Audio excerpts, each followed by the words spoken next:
Wacana Firman season yang kedua. Selamat datang kawan-kawan. Apa kabar?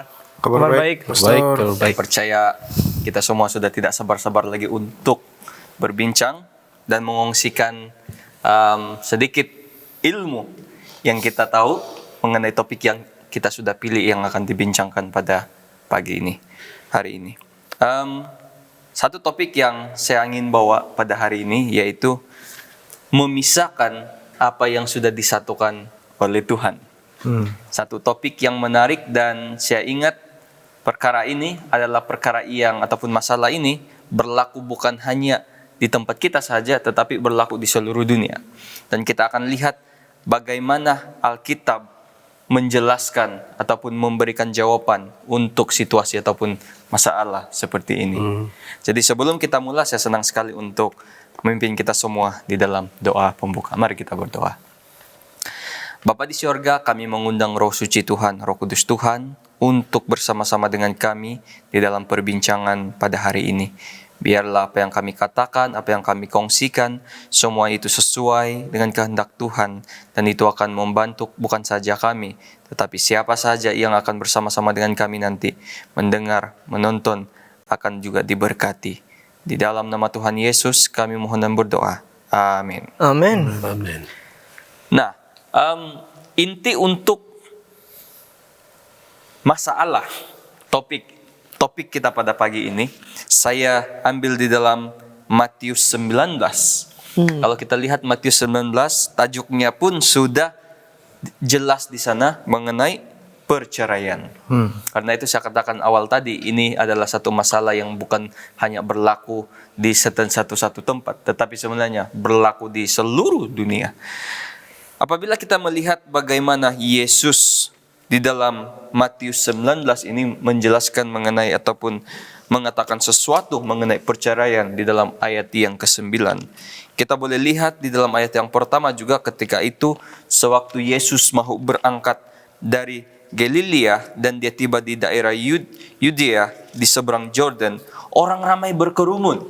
Dan saya ingat di dalam cerita daripada ayat yang pertama ini dan juga ayat yang kedua ini juga kita boleh melihat bahwa masalah ini berlaku di sana juga mungkin. Jadi Yesus mahu menyelesaikan, menjelaskan apa yang harus dan boleh kita boleh lihat apa yang Yesus lakukan untuk situasi seperti ini. Saya ingin langsung kepada ayat yang ke-9 sebab ini menarik. Karena inilah dia punya kita punya perbincangan pada hari ini. Matius 19 ayat yang ke-9. Tetapi aku berkata kepadamu, barang siapa menceraikan istrinya kecuali karena zina, lalu berkawin dengan perempuan lain, ia berbuat zina. Sangat menarik ayat ini bila Yesus mengatakan kecuali karena zina. Nah, daripada ayat ini saya ada satu persoalan yang ingin dikongsi kepada sahabat-sahabat. Apakah perzinahan itu adalah satu hal ataupun apakah hanya perzinahan itu sahaja yang dilihat menjadi alasan yang kukuh untuk berlakunya perceraian? Apakah hanya zina, benda-benda ataupun hal-hal lain tidak boleh menjadi alasan untuk perceraian? Bagaimana pandangan sahabat-sahabat? Ya, kalau saya melihat pun di sini kalau baca secara langsung sepertinya perkataan kecuali di sana, penggunaan perkataan kecuali di sana memberi satu konotasi bahwa ini satu exception, ini satu pengecualian. Saya tidak tahu, mungkin kita boleh bincangkan lebih lanjut macam kalau berzina baru alasan yang kukuh untuk bercerai. Itulah yang boleh saya lihat kalau baca secara langsung. Tapi mari kita cobalah bincang sama-sama lagi. Iya, perkongsian daripada sahabat Jevinus dilihat sebagai zina itu satu-satunya sebab yang kukuh Iya. sebab untuk tepat berlakunya sekali. perceraian. Oke, mari kita coba kupas dengan lebih lanjut lagi. Mungkin ada sahabat-sahabat yang mau memberikan pendapat. Kalau kita lihat, ya seperti yang Jevina sebut tadi mengenai ada dia punya Q di sana. Tetapi aku berkata kepadamu, barang siapa menceraikan istrinya kecuali karena zina. Yesus merujuk semula kepada apa yang disebut di dalam perjanjian lama dalam kitab Taurat mengenai perceraian itu yang berkaitan dengan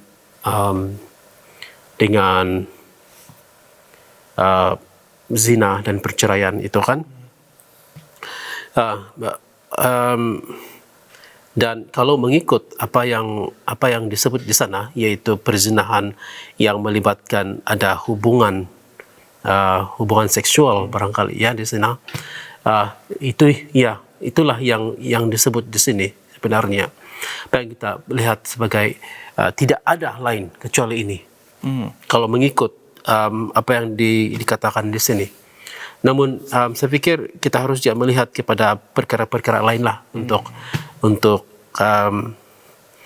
mengetahui dengan lebih baik bagaimana situasi ini pada masa ini. Seakan-akan kalau kita lihat di dalam dia konteks ya, Yesus sebenarnya dia memberikan satu yang ideal, yang lebih sempit daripada apa yang telah difikirkan ataupun telah dikatakan oleh orang-orang Farisi yang bertanya kepadanya itu pada hari itu.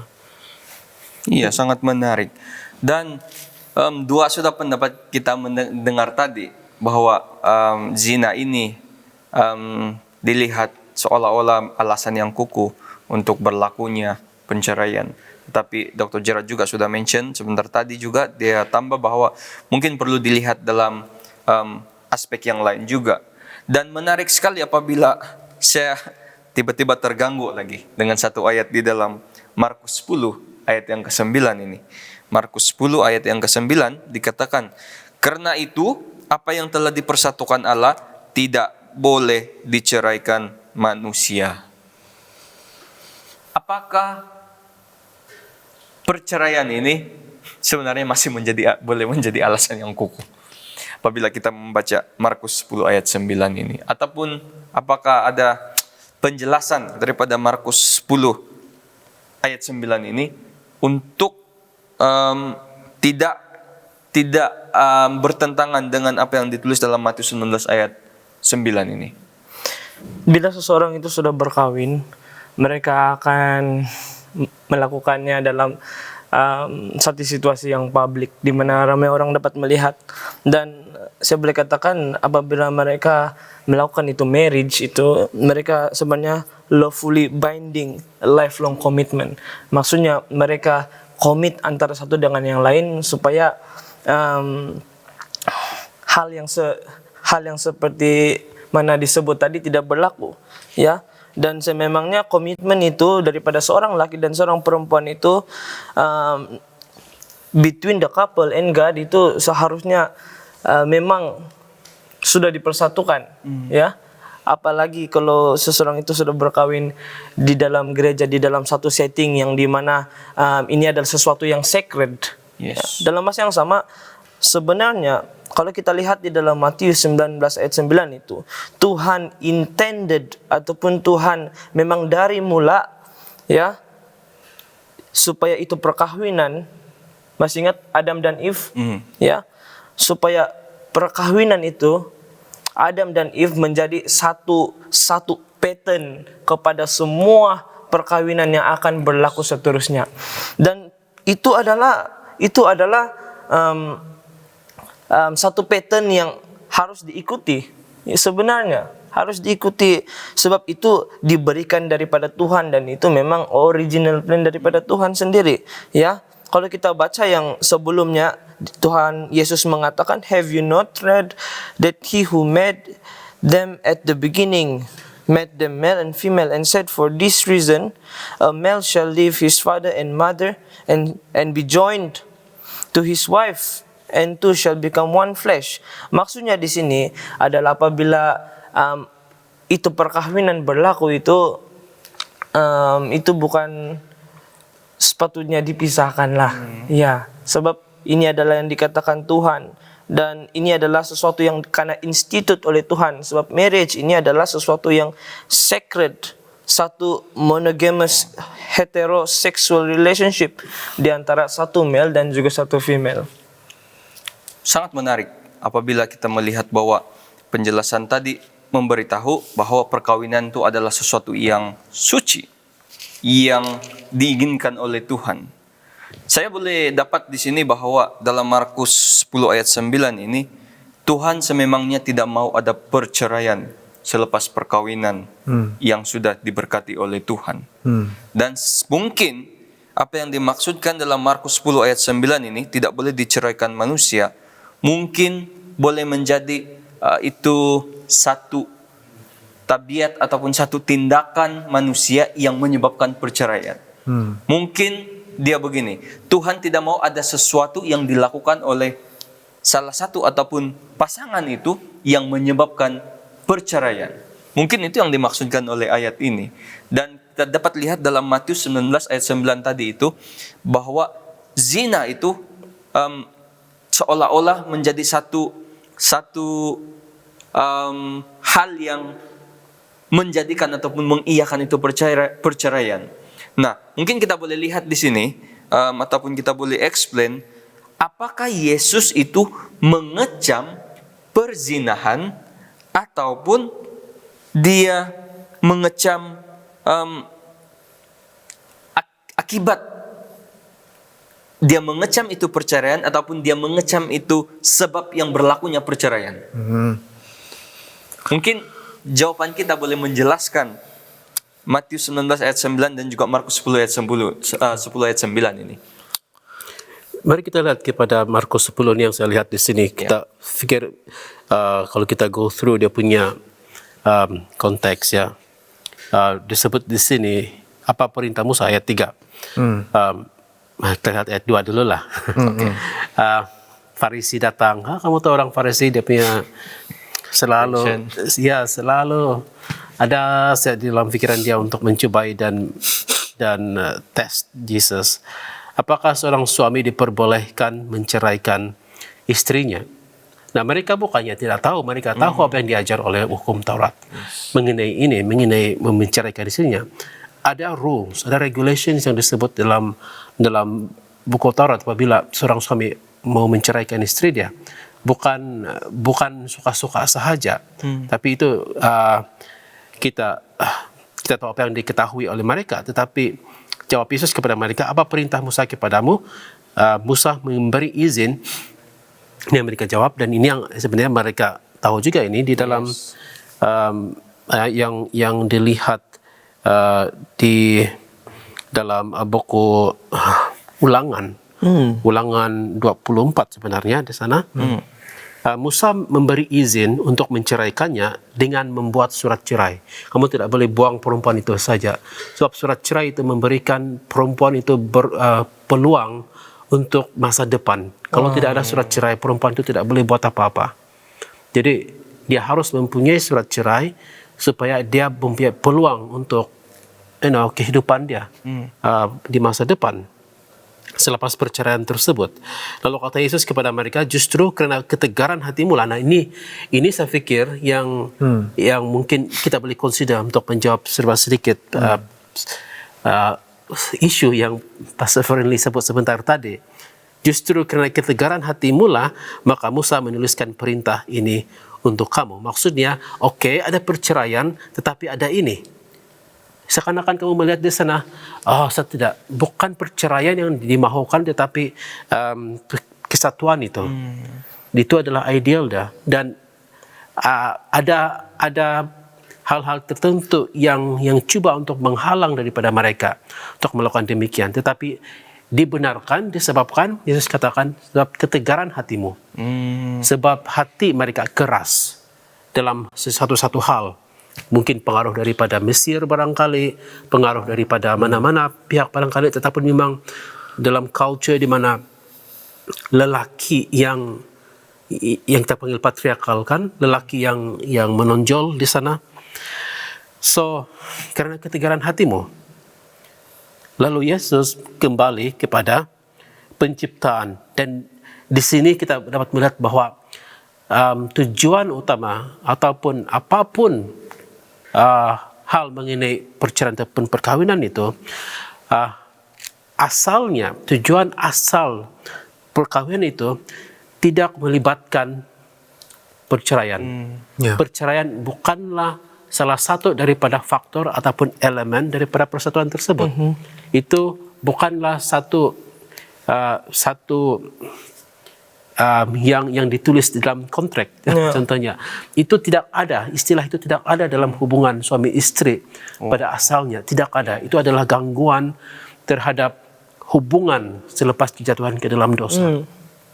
So, Yesus sebut lelaki dan perempuan, satu sudah disebut tadi, monogamus dan hetero, bukan homo.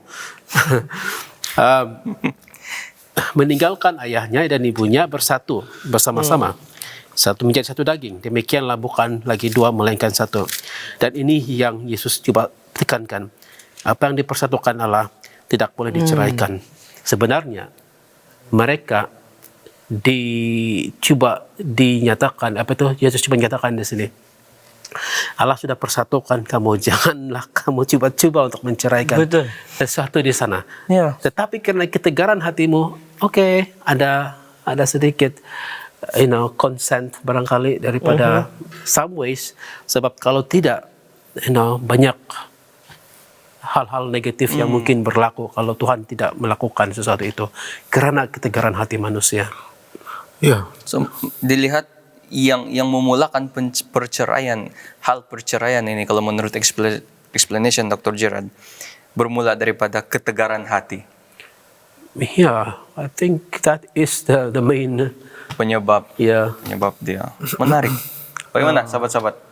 Saya melihat daripada penjelasan Pastor Gerard tadi, seolah-olah yang dikecam oleh Yesus daripada dialog ini adalah ketegaran hati manusia itu, yang ketegaran hati yang mau menceraikan ataupun mau bercerai. Daripada penjelasan itu yang saya lihat di sinilah. Lagipun dorang ini, Farisi-Farisi yang datang ini, dorang menyoal Yesus dengan intention untuk mencobai dia. Yes. Mereka sebenarnya sudah mengetahui ya, tetapi mereka mau mencobai Yesus. Mereka menanyakan sesuatu yang mereka biasa dengar di hukum Taurat sebenarnya. Jadi Yesus menjawab satu poin yang saya kira menjawab. Mereka coba untuk meletakkan Musa di sini sebagai, paling jelas kalau kita baca di Markus inilah, masuk Markus 10 ini. Dorang coba guna alasan Musa di sini. Kan dorang tanya, yang ayat kedua, Markus 10 ayat 2, apakah seorang suami diperbolehkan menceraikan istrinya? Terus Yesus jawab kepada mereka, apa perintah Musa kepada kamu? Jawab mereka, Musa memberi izin untuk menceraikan dengan membuat surat cerai.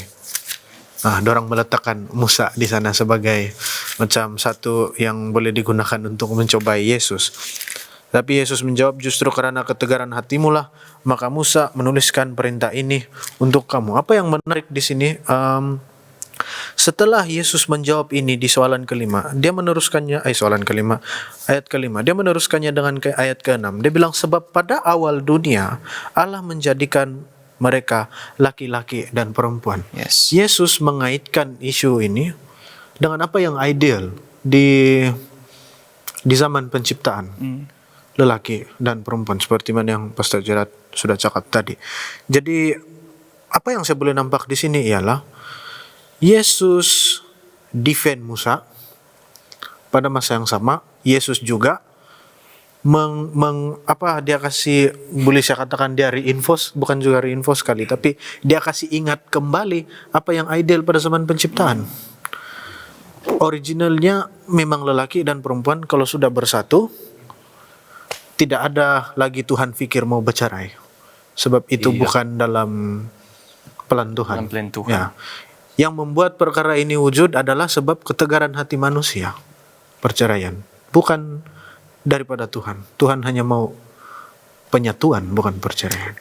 Soalan Farisi itu di Matius lebih menarik sebab dia bilang, apakah diperbolehkan orang menceraikan istrinya dengan alasan apa saja? Dia tambah apa saja di sana di buku Oh Matius. ya, betul.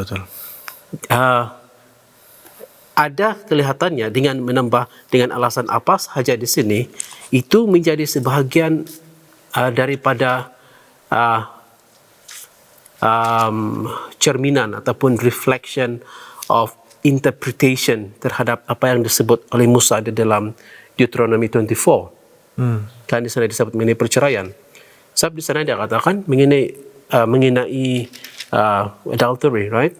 Tapi di sini dengan alasan apa saja. Dan nampaknya daripada zaman itu, Taurat itu, dan sepanjang sejarah, terutamanya sekitar zaman Yesus itu dan mungkin sebelumnya, ada interpretasi tradisi tertentu. Dan kalau kita lihat kepada sejarah interpretasi awal orang Yahudi, ada dua sekolah nampaknya. Yang pertama dia disebut Hillel School, yang satu disebut Shammai. Keduanya sebenarnya adalah Rabi. Hillel itu lebih liberal. Dia katakan, maksudnya perkataan yang dalam yang berkenaan dengan adultery dan sebagainya itu kan di indecency itu di dalam Deuteronomy itu termasuklah hal-hal kecil. Contohnya apabila suami itu tidak puas hati dengan istrinya sebab istrinya merosakkan breakfast suaminya, sebebas itu apapun. Apabila mungkin dia buat roti tiba-tiba terbakar tu roti, suami tidak suka, dia boleh menceraikan seperti itu. Itu Rabbi Hillel. Bagi mereka itu adalah indecency. Bagaimanapun Shammai tidak. Shammai dia masih tetap dengan adultery, hanya adultery saja ataupun hanya indecency saja. Dan dia menyebut begini, adultery termasuklah perbuatan itu sendiri sampailah kepada menunjukkan bahagian-bahagian tertentu dalam badan di public. Even macam lengan ini pun dia katakan, kalau suami tidak suka, saya tidak suka, saya mau tunjukkan begitu, dia boleh buat. Tetapi hanya dalam hubungan itu saja. Bukanlah sampai makanan terbakar lah, tapi hanya part-part yang seperti itu Shammai. Tapi Yesus lain, dia bilang bukan. So, part yang Yesus gunakan di sini hanya adultery yang melibatkan perbuatan. Dia sempitkan di sini. Melibatkan perbuatan. Menarik. Dan bila kita sudah lihat bahwa daripada penjelasan-penjelasan yang kita sudah dengar tadi, dan yang paling menonjol menarik di sana saya lihat adalah ketegaranlah yang sebenarnya menjadi ataupun yang dikutuk oleh Yesus sendiri, di mana ketegaran hati itu yang menyebabkan seseorang itu bertindak untuk melakukan mungkin perzinahan seperti mana yang disebut di dalam Matius 19 ayat 9 itu. Coba kita lihat di dalam kalau tadi kita lebih banyak berbicara mengenai zaman Yesus, kita beralih kepada zaman kita sekarang. Iya. Sebab menarik sekali isu ini untuk zaman kita. Sebagai satu keluarga Kristen, sudah tentu kita memahami, ya, orang-orang juga memahami sebagai orang yang percaya bahwa Tuhan tidak menginginkan perceraian. Dan saya percaya banyak juga yang setuju bahwa zina itu kalau boleh dielakkan berlaku di dalam rumah tangga, di mana Alkitab mengatakan itu juga menjadi sebab untuk perceraian. Bagaimana pula dengan isu keganasan rumah tangga ini? Apakah ini boleh menjadi satu alasan ataupun sebab mengapa perceraian boleh berlaku di dalam hubungan suami istri itu? Karena kita lihat keganasan rumah tangga ini bukan satu isu yang boleh dipandang rendah. Karena keganasan rumah tangga kalau dia berada di satu tahap yang tidak boleh dikawal, boleh mendatangkan mungkin kecederaan yang serius yang melibatkan nyawa. Jadi bagaimana pandangan para sahabat yang bijak-bijaksana. Kalau saya baca di dalam Efesus 6 ayat 4 kan, saya rasa ini boleh mengingatkan kita lah sebagai pengikut Kristus, bahwa di sini dia mengatakan, kamu Bapa janganlah sakitkan hati anak-anak, tetapi peliharalah mereka dalam didikan dan nasihat Tuhan. Jadi di dalam rumah tangga kita tahu setiap orang di dalam rumah tangga itu memainkan peranan yang penting, ya. Contohnya sebagai bapak, sebagai kepala, dan juga istri itu sebagai contohnya pembantu kepala rumah tangga itu, ya. Jadi saya nampak sebagai pengikut Kristus, apa yang dikatakan di dalam Efesus 6 ayat 4 ini, kita tidak bolehlah gunakan itu kita tidak bolehlah bertindak, ya, itu sebagai tyrannical control and the abuse of the power that we have.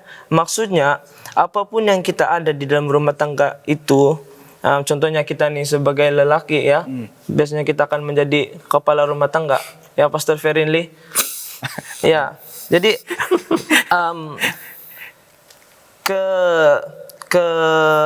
kita punya peranan itu harus kita gunakan sebaik mungkin. Ya, sebenarnya violence in the setting of marriage and family di dalam satu keluarga itu is abhorrent. Maksudnya tidak sekali-kali tidak dibenarkan untuk dilakukan sebenarnya violence ini. Dan memang keganasan rumah tangga itu sepatutnya tidak berlaku, ya. Millions have abandoned biblical standards. Banyak sekali yang confused dan juga abandon ini yang kita panggil biblical standards, yang mana boleh lead kepada saya boleh katakan perceraian, zina, violence dan sebagainya. Sebab tanpa kita mengetahui ini biblical standard ini, untuk masa kita sekarang, kita akan bartering the sacred experiences, ya, sacred experiences of marriage and juga parenthood. Saya mungkin belum jadi bapak ini, Pastor Gerard, tapi ini apa yang saya telah pelajari dan apa yang saya akan lakukan nanti, ya, sebagai bakalan dengan mungkin future husband and dad. Saya rasa Alkitab sudah dan benar-benar mengajar saya untuk bagaimana saya harus lead, bukan saya pada waktu muda saya, tapi juga nanti, ya, sebagai seorang Kristen, sebagai seorang pengikut Tuhan dan umat Tuhan. Dan sebenarnya marriage itu sesuatu yang adalah a divine institution. A divine institution yang mana akan establish oleh Tuhan sendiri sewaktu penciptaan before the fall itu, ya. Dan selepas semua itu berlaku, lalu ada marriage di hari yang ke-6 itu, ya. Dan Tuhan mengatakan it was very good. Sesuatu yang Tuhan sendiri ungkapkan sebagai very good, ya. Jadi saya rasa apa yang sudah saya share tadi itu, violence itu sebenarnya seharusnya dielakkan. Dan peranan sebagai ibu bapa itu seharusnya dilakukan dengan sebaik mungkin dan ikut apa yang Alkitab katakan. Ya, saya tertarik dengan statement biblical standard yang mana sahabat XWT juga sedang melatih dirinya untuk mengikuti standard itu untuk menjadi mungkin suami dan bapak masa depan yang disebut misalnya. Mungkin saudara Jevinus ada penambahan? Saya melihat bahwa kalau pada masa sekarang, mengikut satu statistik yang saya pernah baca dari tahun 1990, perceraian yang disebabkan oleh keganasan rumah tangga itu ada lebih kurang 20% hingga 40% berlakunya itu tahun 1990. Tidak tahu kalau zaman sekarang kan mungkin bertambah. Dan kalau kita lihat juga, kalau kita search saja internet, domestic violence and divorce, begitu kan, ada banyak tips yang diberikan, ada banyak panduan yang diberikan, ada banyak undang-undang yang disertakan di dalam maklumat yang kita cari kalau kita guna carian seperti itu. sepertinya dunia sekarang melihat bahwa salah satu salah satu pembangkit untuk perceraian itu adalah domestic violence. Salah satu alasan untuk bercerai adalah keganasan rumah tangga. Yes. Dunia melihat pada masa sekarang apabila ada keganasan rumah tangga itu boleh dijadikan Alasan. satu alasan untuk Cerai. bercerai. Tetapi saya juga bertanya soalan ini. Kalaulah yang dikatakan di dalam Alkitab itu kan yang kita sudah bincang tadi, sepertinya alasan bercerai itu berzina saja baru boleh. Jadi maksudnya kalau ada keganasan rumah tangga berlaku di mana perempuan atau lelaki itu sedang di-abuse, tidak boleh bercerai sebab Yesus Bukan berzina. ya bukan berzina. Iya, dan even berzina pun kamu dia sebetulnya diperbolehkan, tetapi kamu dia untuk boleh memilih tidak perlu, sebab boleh diubat. Amin, boleh diubat kalau hari ini kita panggil counseling lah. Bukan yang asal berzina, oke itulah undang-undang Alkitab kau mesti cerai dia, bukan. Sebab Yesus bilang pada asalnya kamu apa yang disatukan oleh Tuhan jangan dipisahkan. Walaupun oleh karena ketegaran dan menyebabkan zina itu kan. Dan itulah yang diperbolehkan, tetapi Yesus katakan janganlah. Kalau boleh. Ya, yang disebut seperti itu. Sebab macam mana peratusmu diubati. Iya, mesti ada jalan. Masih ingat cerita Hosea itu. Berapa kali istri dia, Gomer itu, pergi mencari lelaki lain sehingga kan dia mengandung anak orang lain. Kan bilang panggil dia balik. Walaupun Tuhan kita bilang itu mengajar kita bagaimana kasih Tuhan kepada bangsa Israel. Tapi bagi Hosea dan Gomer itu adalah daily reality dia sebagai seorang nabi lagi itu. Dan itu yang kita panggil dia memilih untuk tidak menceraikan dan menggambarkan, mencerminkanlah pada ajaran di buku Hosea itu bahwa Tuhan tidak menceraikan bangsa Israel itu walaupun mereka selalu berzina dengan Tuhan Allah lain. Menarik bila Dr. Gerard mention boleh diobati, ada peratus untuk diobati. Tapi kita melihat masih banyak orang yang siapa pun tidak tahu bagaimana, di mana dia punya silapnya, sama ada tidak berusaha untuk mengobati ataupun orang bilang redo saja. Ketegaran. Dan bagaimana pula dengan isu yang bila dilihat sebagai perceraianlah satu-satunya jalan yang terakhir. Bila mereka bersama-sama, kebahagiaan itu tidak kelihatan. Karena kita melihat juga, kita mendengar ya, saya percaya kamu semua juga mendengar, bila ada yang mengatakan ketika mereka dalam satu keluarga, hari-hari begaduh, hari-hari porak-peranda di dalam keluarga. Tetapi bila mereka sudah berpisah, saya bahagia, saya pun bahagia dengan hidup dia masing-masing. Daripada sama-sama hati ataupun begaduh saja. Tengok sekali di orang bercerai, happy pula dua-dua kami nampak. Macam mana pula dengan situasi seperti itu? Misterius. Ya, saya boleh katakanlah, ya, divorce ini adalah sesuatu yang kontrari kepada God's original purpose. Yes. Ya, di dalam mencipta itu perkawinan. Dan memang kita diingatkan juga di dalam Matius 19 itu, Markus 10, ya. Dan Alkitab tidak berdiam tentang itu. Alkitab tidak berdiam sebab divorce ini, penceraian ini adalah sesuatu yang berlaku sebagai bahagian, ya, part of fallen human experience, ya.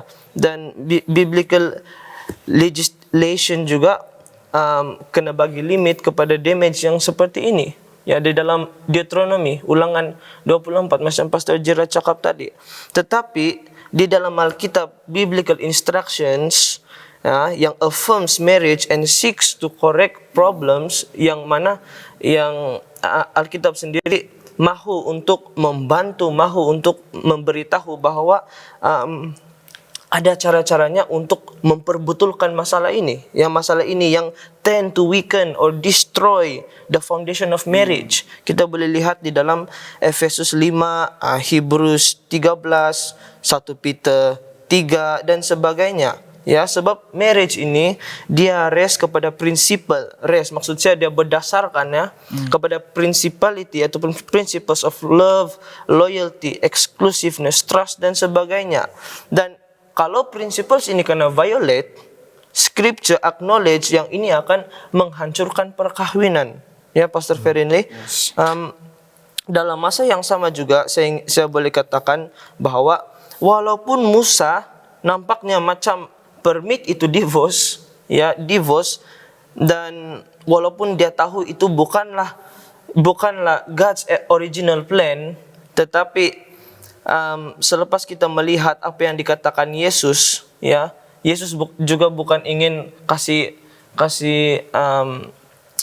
itu the totality of scripture, bukan juga Yesus mau katakan ini salah, ini betul, tapi Yesus mahu memberi sesuatu yang lebih benar, yang salah ditafsir oleh Farisi ketika itu.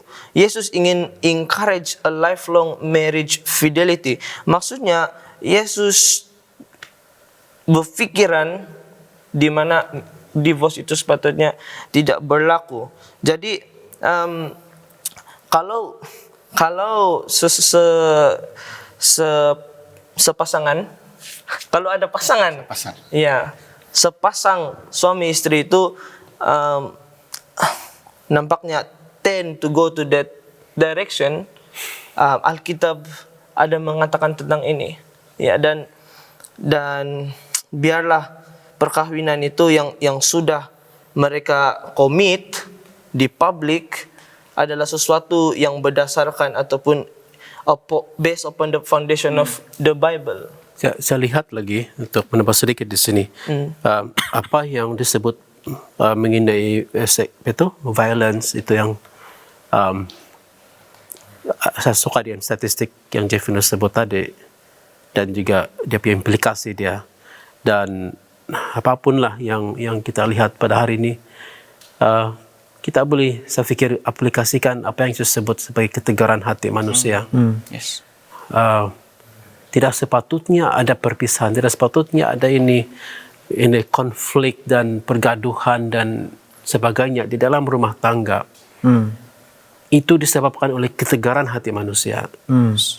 Mungkin kita kasih expand itu maksud ketegaran lah. Kalau dahulu ketegaran itu merujuk kepada lelaki sahaja, sebab lelaki yang diberikan undang-undang untuk menceraikan.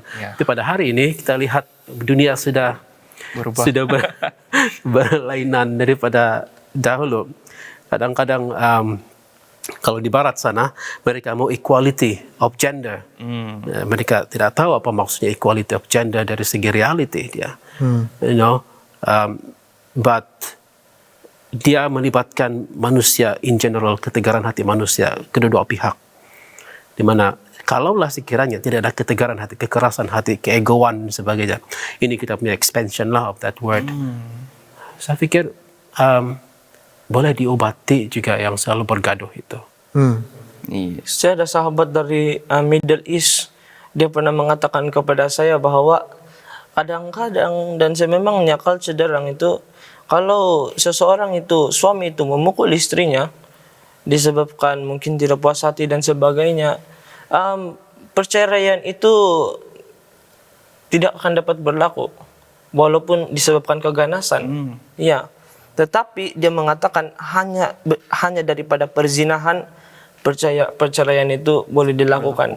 Ya, istri tidak dapat buat apa-apa. Dan saya tidak melanjutkan cerita itu bersama dengan dia, tetapi saya dapat memahami bahwa memang perzinahan ini sesuatu yang serius, dan violence juga sesuatu yang serius. Kalau kita lihat di dalam Matius itu, Matius 5, di sana ada mengatakan tentang kalau seseorang itu berzina, apa itu eye for an eye, kadang-kadang tangan kanan itu juga dipotong, ya. Dan sebenarnya itu adalah sesuatu yang diberikan metafor kepada Kristus bahwa perkara itu sepatutnya tidak berlaku, tetapi perlu ada conversion of heart. Yes. Conversion of heart. Dan sebagai seorang Christian, kita mempercayai bahwa the concept of marriage ini adalah a divine ideal to be restored in Christ. Maksudnya adalah ini membantu, ya, ini marriage ini membantu kita untuk lebih memahami tentang bagaimana sikap kita terhadap Kristus juga, ya. Macam apa yang dikatakan Paulus di dalam Efesus 5. Paulus indicates the commitment, ya, that Christ has for the church is a model of the relationship between husband and wife. Kristus kepada gereja adalah sesuatu model yang seharusnya ada di antara suami dan istri. Jadi perceraian itu Yesus sendiri tidak mau berpisah dengan kita. Yesus sendiri tidak mau berpisah dengan kita sebab kasih Dia yang besar itu. Jadi sebenarnya God intended, ya, Tuhan sememangnya mahu supaya perkawinan ini menjadi sesuatu yang permanent seperti Christ relationship with the church. Ya, menarik. Dan apa yang sudah dikatakan oleh sahabat Exwoti itu mungkin bila kita amatinya, dia juga memberikan the solution bagaimana untuk mengelakkan perceraian di dalam rumah tangga. Dan sangat menarik apabila kita memahami Yesus sendiri tidak mahu ada perceraian di dalam perkawinan yang Dia sudah berkati. Dan mungkin ada lagi tambahan bagi bagaimana sebagai yang kita boleh lihat dalam satu keluarga boleh mengelakkan isu perceraian ini berlaku di dalam rumah tangga. Tidak kiralah ada pergaduhan, mungkin ada solusi, ada penyelesaian bagaimana untuk mengelakkan perceraian ini berlaku dalam rumah tangga. Di dalam Matius kan kita boleh nampak 22 ayat 39. Saya nampak di sinilah dia bilang, dan hukum yang kedua yang sama seperti itu ialah kasihilah sesamamu manusia seperti dirimu sendiri. Tapi bila kita baca lagi di sana Efesus 5 ayat 33, macam ada persamaan bunyinya. Dia bilang, bagaimanapun juga bagi kamu masing-masing kasihilah istrimu seperti dirimu sendiri. Dia bilang. Dan istri hendaklah menghormati suaminya. Yeah. Jadi dia macam apa yang Paulus cakap dan apa yang Yesus cakap ada boleh keselarian begitu. Ya, mengasihi istri, mengasihi sesama saudara seperti kita mengasihi diri kita sendiri. Dan Yesus katakan yang mengasihi saudaramu seperti dirimu sendiri itu hukum kedua. Maksudnya bukan kedua dalam hukum 10, tetapi bahagian yang kedua hukum itu tentang mengasihi orang lain. Dan mengasihi istri ada perkaitan yang sangat dekat dengan hukum yang telah diucapkan itu. Jadi itu macam ada satu command, memberi satu konotasi tentang command untuk mengasihi istri, untuk menyayangi istri, memberi satu konotasi command dan panggilan untuk melakukan itu. Jadi saya rasa prinsip ini sangat applicable lah dalam perkawinan. Mengasihi istri seperti mengasihi diri sendiri, dan pada masa yang sama istri juga menghormati suami. Sama ada dan mungkin saling, mungkin juga kita melihat bahwa suami dan istri ini perlu mempunyai juga connection yang baik dengan Tuhan. Iya. Karena tanpa mengerti bagaimana mengasihi Tuhan itu susah juga mau mengasihi pasangan. Ya, ya. Dan saya ingat saya mengasihi Tuhan itu sangat membantu seseorang untuk mengasihi orang-orang di sekitarnya. Sangat menarik. Terima kasih sahabat Jevin. Kalau Jared ada tambahan? Iya, ada. Silakan. Saya masih berpikir, saya pikir kalau kita tahu peranan kita dan kita lakukan itu dengan sesetia-setianya peranan kita sebagai suami, sebagai istri, dan peranan itu diletakkan dalam kita punya hubungan relationship dengan Tuhan. So kita tahu kita punya position di hadapan Tuhan, melakukan peranan itu sesuainya yang dikatakan oleh Tuhan. Saya pikir kita boleh, kita boleh come up with something positive dalam relationship di sana. And hopefully, by God's grace, kita boleh progress more, bertumbuh dalam kasih kita kepada Tuhan dan seterusnya kasih kita sesama manusia. Dan kita juga berpikir, kalaupun kita sampai ke tahap di mana kita kita berusaha dan kita bergaduh, kita berkonflik dan hampir itu itu dia punya tindakan untuk bercerai dan sebagainya, itu mungkin dilafazkan ataupun diluahkan ataupun apapun itu. Kita tahu juga bahwa kasih setia Tuhan itu besar. Amen. Tuhan, God is faithful, God is merciful, dan only through His grace kita boleh repair apa yang sudah damage dalam relationship. Terima kasih Dr. Gerard di atas satu input yang begitu baik, yang mana memperlihatkan bahwa Tuhan sebenarnya sedia untuk hadir di dalam rumah tangga itu. Dia mengetahui dalam kehidupan kita yang penuh dengan dosa di dunia ini, dia mengetahui bahwa masalah mungkin akan timbul dalam relationship antara suami istri, dan dia tidak akan membiarkan masalah itu juga sebenarnya membiak, membesar dalam hubungan suami istri, dengan respon daripada suami istri untuk senantiasa mengizinkan Roh Kudus itu mungkin berbicara dalam hati mereka. Saya melihat di sana ada satu perkataan humble, ya, bukan hanya kepada suami istri tetapi juga kepada Tuhan. Diizinkan untuk diubah sehingga boleh menyelesaikan masalah dengan cara yang Tuhan sediakan. Yes. Sangat menarik. Terima kasih sahabat-sahabat, saya betul-betul diberkati dengan pendapat yang sudah kamu kongsikan, dan saya percaya kita juga dengan ide yang kita sudah kongsi, dengan pendapat yang kita sudah share, ini juga kita boleh guna untuk mungkin membantu rekan-rekan kita di luar sana yang mempunyai masalah yang sama. Walaupun kami tiga ini belum berkawin, tetapi bakal tetapi mungkin apa yang sudah Tuhan Yesus ataupun biblical standard seperti mana yang sudah dikongsi pada saudara Exwati tadi, boleh kita gunakan untuk membantu sesama anggota. Terima kasih sekali lagi, saya sangat berbesar hati mempunyai rekan sahabat seperti kamu yang begitu bersemangat dan begitu bernas ide-ide yang sudah dikongsi. Untuk doa penutup, saya mempersilakan Exwati untuk pimpin kita dalam doa penutup. Oke, mari kita bersatu di dalam doa. Bapa kami di sorga, ya Tuhan, saat ini kami telah selesai dengan perbincangan kami mengenai apa yang dipisahkan Tuhan, apa yang dipisahkan manusia itu seharusnya tidak berlaku, ya Tuhan. Biarlah perkawinan itu seperti yang telah dikomit oleh pasangan suami istri akan terus berdasarkan Alkitab dan Tuhan menjadi yang terutama. Terima kasih atas perbincangan yang sangat menyentuh hati ini, ya Tuhan, memperingatkan kami bahwa Kristus dekat dengan umat-umatnya. Kami serahkan doa ini, ya Bapa, di dalam nama Yesus Kristus, Juru Selamat dan Penebus kami semua. Amin. Amin. Amen.